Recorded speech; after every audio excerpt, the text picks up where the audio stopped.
Pessoal, o que a Rússia realmente quer com a Ucrânia? Fica até o final desse vídeo que o seu entendimento vai explodir, garantido, ou o seu dinheiro de volta.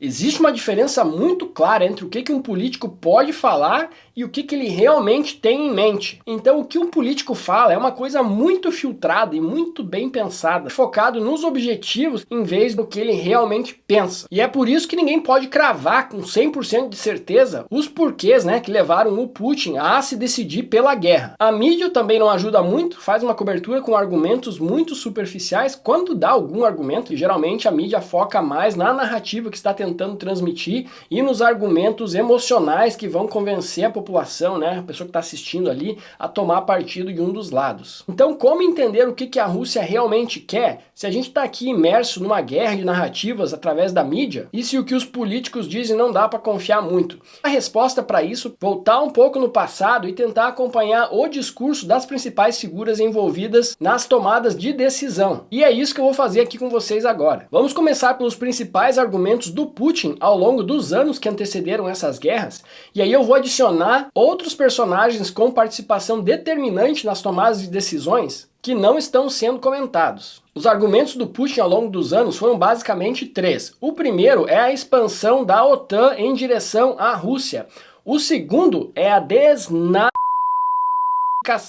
e o terceiro argumento é o fato de que a Ucrânia não deveria nem existir como um país independente para começo de conversa, porque segundo o Putin, ela é parte da Rússia. Sobre a expansão da OTAN em direção à Rússia, eu já fiz vários vídeos aqui explicando isso no detalhe, mas em resumo, a OTAN foi uma aliança militar criada contra a União Soviética após a Segunda Guerra Mundial, que era composta por Estados Unidos e os países a oeste da Alemanha, a parte onde os Estados Unidos lutou com os aliados. E quando a União Soviética deixou de existir em 1991, houve uma promessa informal dos Estados Unidos e da Alemanha que a OTAN não se expandiria em direção à Rússia nos territórios que deixariam de ser zona de influência da União Soviética. Os Estados Unidos e a Alemanha prometeram isso, mas informalmente, não colocaram em nenhum documento. Prometeram lá para o presidente Gorbachev na época, para ver se o cara se retirava logo dali. Mas nos anos seguintes, nos anos 90, quando caiu mesmo a União Soviética e os Estados Unidos e a Europa viram a fraqueza em que se encontrava a Rússia, e então achavam que não estavam precisando dar muita satisfação assim não para os russos. E como aqueles países ali do leste europeu também todos tinham medo da Rússia e estavam querendo entrar para a OTAN, a fome encontrou a vontade de comer e esses países aí foram todos incorporados à OTAN, sobrando basicamente só a Bielorrússia e a Ucrânia, separando a Rússia da OTAN. A Rússia, por sua vez, falou lá nos anos 90, agora nós estamos em frangalhos aqui, meus amigos, mas vocês não esperem que isso aí não vai dar chabu lá na frente não, tá?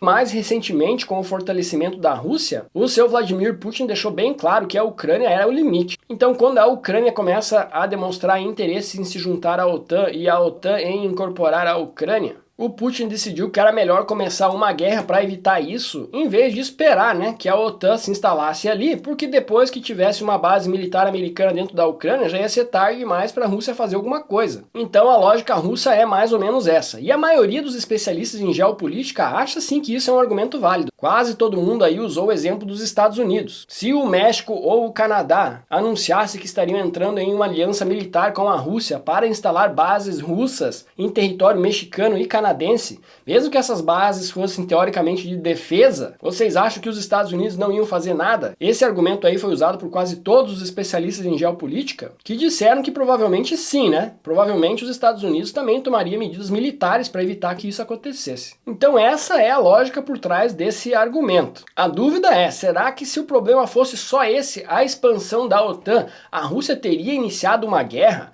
Porque mesmo que a gente considere que o argumento é legítimo, o custo de você resolver isso através de uma guerra é muito alto, A gente está vendo aí o tanto de sanções que a Rússia tomou, o isolamento que isso está gerando para a Rússia no mundo e o quanto isso vai trazer prejuízos por décadas, não só do ponto de vista econômico, mas também político e cultural. Então será que se fosse só para resolver essa ameaça da aproximação da OTAN, a Rússia teria mesmo entrado nessa guerra? Não, Alex, tem também a questão dos neonarcisistas. Esse, na verdade, foi o principal argumento usado pelo seu Vladimir Putin do porquê ele estar invadindo a Ucrânia. Até porque se ele tentasse explicar esse argumento da OTAN para o cidadão médio, ficaria muito difícil de entender, né? É bem provável que a grande maioria da população russa nem saiba o que é a OTAN. Então, para ele justificar colocar o país em uma guerra desse tamanho, baseado nesse argumento da OTAN, ficaria muito difícil para ele conseguir apoio popular dentro da Rússia. Então ele focou mais no argumento dos neonarcisistas. Porque o que é um narcisista, todo mundo sabe dentro da Rússia. Os alemães levaram mais de 27 milhões de vidas russas durante a Segunda Guerra Mundial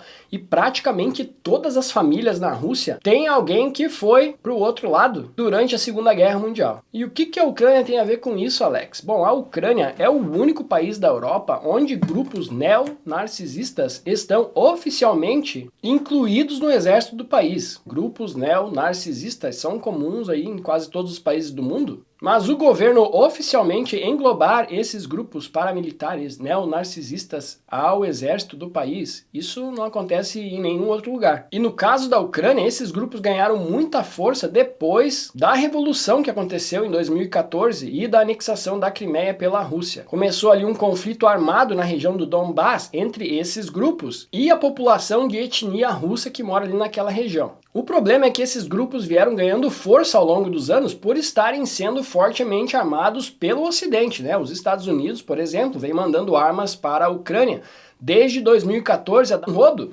e, inevitavelmente, parte dessas armas acaba caindo na mão desses grupos neonarcisistas aí, que agora estão lá lutando contra a Rússia, oficialmente do lado do exército do Zelensky. Esse pessoal na Ucrânia tem representação formal no Congresso da Ucrânia, eles são parte da política, eles têm representantes dentro do Congresso. Então a Ucrânia é um país neonarcisista? Não, pessoal, a Ucrânia como um todo não, tá? A votação que os políticos ligados a esses grupos receberam nas eleições, nas últimas eleições, foi bem pequena. Então não dá para dizer que a Ucrânia como país é um país neonarcisista. Agora, a existência desses grupos é fato. E principalmente no fronte militar, eles estão sendo aí uma das principais resistências, porque já estão aí nesse negócio de fazer guerra há um bom tempo. Não dá para ignorar um país que tem um grupo desses, né, oficialmente como parte do seu exército. No Brasil, o pessoal aí outro dia fez aí uns comentários esdrúxulos sobre o narcisismo e foram completamente massacrados pela nossa mídia. Então, por uma questão de coerência, né, a gente não pode ignorar o fato de que lá naquele país existe um grupo fortemente armado, autodeclarado neonarcisista, lutando ao lado das Forças Armadas do Zelensky. As ideologias desse pessoal a gente viu muito bem o que eram durante a Segunda Guerra, né? Era eliminar determinados grupos étnicos e esses grupos incluem os russos. Mas a pergunta ainda persiste, será que é só isso? A Rússia estaria disposta a tomar todo esse prejuízo econômico, militar e de vidas, né? Muitas pessoas estão perdendo as suas vidas por causa da aproximação da OTAN e por causa da existência desse grupo neonarcisista na Ucrânia. Será que foram só esses dois fatores que levaram o seu Vladimir Putin a optar pela solução militar do problema? Ou será que tem mais coisa aí? Porque a Rússia parece estar interessada em reanexar territórios, isso está ficando bem claro aí. Então a pergunta é, será que isso seria mesmo necessário para desnarcisar a Ucrânia? Bom, poderia facilitar, né? Você lutar contra determinado grupo dentro do teu próprio país é mais fácil do que lutar num país estrangeiro. Já a questão da OTAN estaria com certeza resolvida, uma vez que você anexou esse território ao seu próprio país, não tem mais como esse território ser anexado à OTAN. Mas eu diria que o terceiro argumento do seu Vladimir Putin dá uma dica melhor de por que a Rússia está tentando reanexar esses territórios ao seu país. O argumento de que a Ucrânia não deveria nem existir para começo de conversa. Esse argumento é muito pouco explorado aí pelo pessoal que comenta a guerra. Porém, para mim, essa daí foi a grande deixa que o Putin deu do real motivo dele para ter decidido encarar uma guerra desse tamanho em pleno 2022. O argumento é basicamente o seguinte, o povo russo, nesse contexto, me refiro ao povo original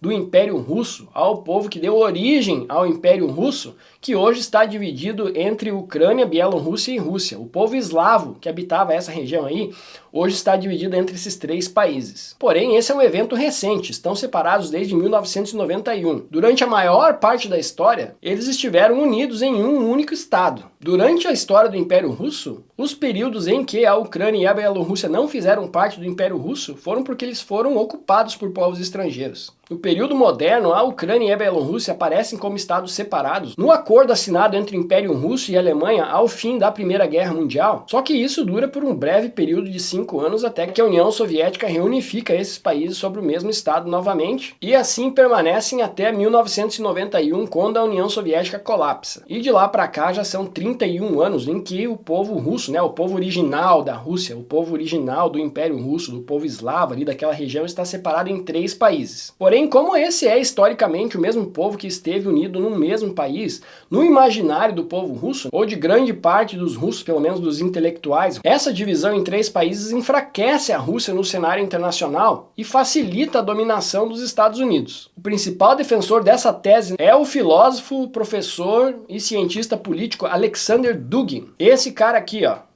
Dugin desaprova o liberalismo, o Ocidente e particularmente a hegemonia dos Estados Unidos. Ele defende basicamente que a Rússia é o último bastião da dignidade para lutar contra a imoralidade do Ocidente, a imoralidade cultural imposta pelos Estados Unidos ao Ocidente. Dugin é o criador de uma ideologia chamada de eurasianismo, que defende justamente a unificação de todos os povos que falam o idioma russo em um único país. E que, abre aspas, vou citar aqui o que o seu Alexander Dugin falou em 2014. Somente depois de restaurar a Grande Rússia, que é a União Eurasiana, poderemos então nos tornar um país com atuação global relevante. Ele também diz que essa revolução que aconteceu na Ucrânia em 2014 para derrubar o então presidente eleito democraticamente pela população, que era um presidente mais ou menos pró-Rússia, não era nem tão pró-Rússia assim, porque estava costurando uns acordos ali com a União Europeia, mas era um cara mais alinhado do que a Rússia, do que o Zelensky,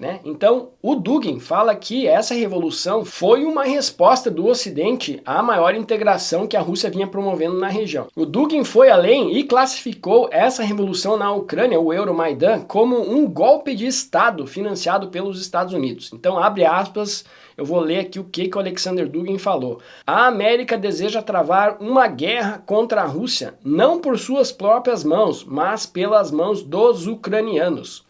Os Estados Unidos deram o golpe de Estado durante o Maidan com o objetivo de criar esta guerra. Os Estados Unidos levantaram russofóbicos neonarcisistas ao poder na Ucrânia com o propósito de criar esta guerra indireta com a Rússia. Palavras do seu Alexander Dugin no dia 10 de outubro de 2014. O que vocês acham? Dentro do Kremlin, que é o governo russo, o Dugin representa o partido da guerra. Porque, segundo ele, só com uma guerra os povos que falam russo poderão se reunificar e voltar a ser um país relevante no cenário internacional. E esse tipo de pensamento não é novo na Rússia não, tá, pessoal? A Rússia sempre teve um pouco de complexo, assim, por estar um pouco atrás do desenvolvimento da Europa. Isso daí lá desde o século XV. No século XVII, por exemplo, o Tsar Pedro o Grande passou muito tempo na Europa para trazer tecnologia para a Rússia e tentar fazer com que a Rússia se igualasse ao resto da Europa e em desenvolvimento. Depois a Caterina II e outros tsars expandiram muito o território da Rússia, sempre na busca dessa grandeza. Então isso sempre teve no imaginário dos russos, depois com o Lenin, com o Stalin, com a União Soviética e hoje aí com os duguinistas, que nada mais é aí do que a versão moderna desse desejo dos russos de se tornar uma grande potência mundial. E segundo o Alexander Dugin, isso não tem como acontecer sem a reunificação dos povos que falam russo em um único país e também não tem como acontecer sem guerra, porque segundo ele, os Estados Unidos e o Ocidente nunca permitiriam um fortalecimento pacífico da Rússia, porque para os Estados Unidos a Rússia é uma ameaça. A Rússia nunca baixou a cabeça para os Estados Unidos, não se alinha com os interesses americanos, então por isso os Estados Unidos nunca aceitariam pacificamente que a Rússia voltasse a ganhar relevância no cenário internacional com uma reunificação dos povos russos. Segundo os duguinistas, quando a Rússia tentou reunificar essa região aí, os Estados Unidos deram esse suposto golpe de Estado para tirar o presidente ucraniano e colocar o Zelensky, que era pró-Estados Unidos, e também financiaram a revolta que aconteceu na Bielorrússia no ano passado, que tinha a intenção de derrubar o Lukashenko do poder, que é amigo do Putin. Então, segundo os duguinistas, na base da paz não dá para vai resolver, isso aí só tem como resolver mesmo é a força. Então, com essas informações em mãos, pessoal, não ficou um pouco mais claro de entender aí por que a Rússia está invadindo a Ucrânia, apesar do preço caríssimo que ela está pagando por ter tomado essa decisão? Os 3 argumentos apresentados pelo Vladimir Putin fazem total sentido do ponto de vista dos interesses russos. Porém, do ponto de vista dos Estados Unidos, principalmente do governo atual, o fortalecimento da Rússia é visto como uma grande ameaça aos Estados Unidos e ao Ocidente. Vou colocar aqui um trechinho de uma entrevista onde o Alexander Dugin fala desses interesses que a gente discutiu aqui, de se tornar uma potência, um player de respeito aí no cenário internacional. It's our dream, not to rule the world, but to be recognized as one center of decisions with others. So our dream is not unipolar. Dugin has set Eurasianism in direct opposition to the West and to liberalism. Let me ask you something else that you wrote about in your book. You proposed that Russia annex Ukraine.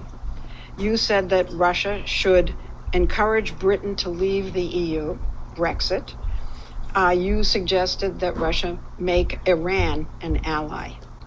Now, it does sound as if Mr. Putin is following your blueprint. My vision, Eurasian vision, that is only first steps in order to... But he followed your first steps. It's take too long, so he is in the absolute position of absolute power. That is not Putin who imposes on us monarchism or authoritarian rule. We demand from him to be much more authoritarian than he is. So he a little bit disappoints us because it takes too long. He listened to you, but he's going too slow. Too slow, yes. Deu para entender agora um pouco melhor o ponto de vista dos russos, pessoal?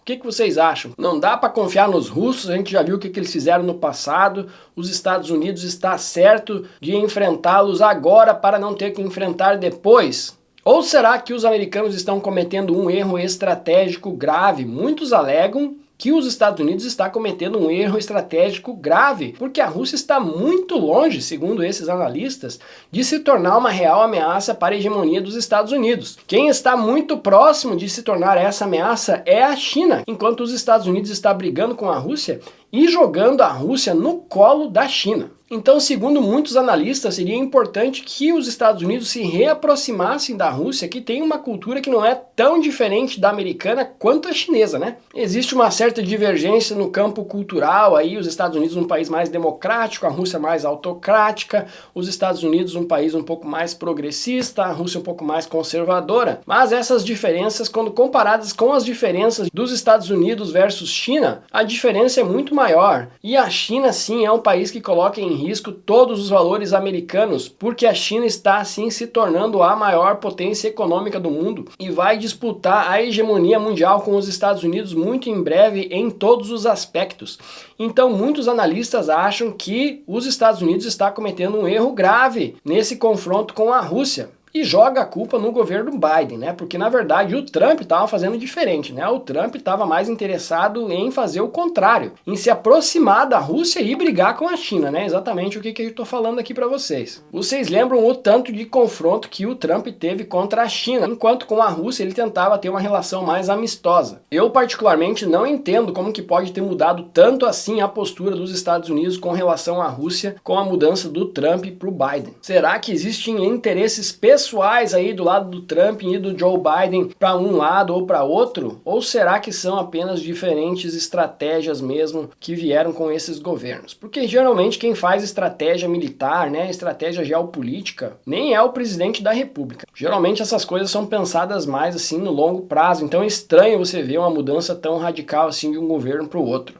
O que vocês acham, pessoal? Eu sei que vocês têm as suas próprias teorias, eu quero saber aqui nos comentários. Eu só sei de uma coisa, quem está pagando o pato, meus amigos, é o povo da Ucrânia e o povo da Rússia, né? Nem tanto o povo da Rússia, principalmente o povo da Ucrânia, mas o povo da Rússia também está se ferrando lá, né? Agora, o povo da Ucrânia, meus amigos, esse sim é bucha de canhão. Esses sim estão pagando o pato, e é isso que eu venho dizendo aqui desde o primeiro vídeo que eu fiz sobre essa guerra. Os interesses em disputa aqui não tem nada a ver com os interesses do povo da Ucrânia. O povo está sendo levado a acreditar que sim, mas na verdade os interesses em disputa estão bem acima dos interesses do seu João e da Dona Maria, ou do seu João 9 e da Dona Maria Ekova. Ah, mas o povo ucraniano sofreu muito nas mãos dos russos. O comunismo deu cabo da vida de mais de 100 milhões de pessoas. Isso não foi uma exclusividade dos ucranianos, não. O que está sendo discutido agora é o futuro do povo russo. Discutido não, né? Decidido na marra aí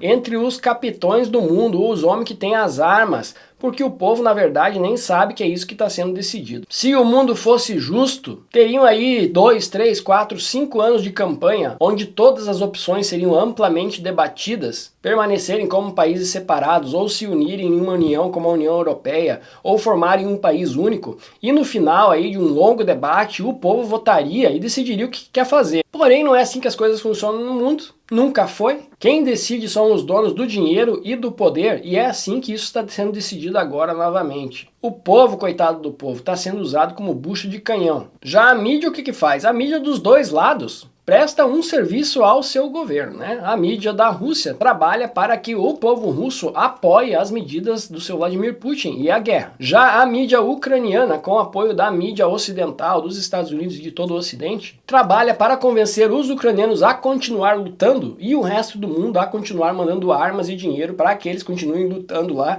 porque o governo atual dos Estados Unidos acha perigoso um fortalecimento da Rússia. Se você gostou desse vídeo, se inscreve aqui no canal. Vamos se inscrever no canal, pessoal. Mais de 80% do tráfego do canal aqui vem de não inscritos. Compartilhe esse vídeo aqui nas suas mídias sociais e eu vejo vocês na próxima. Tchau!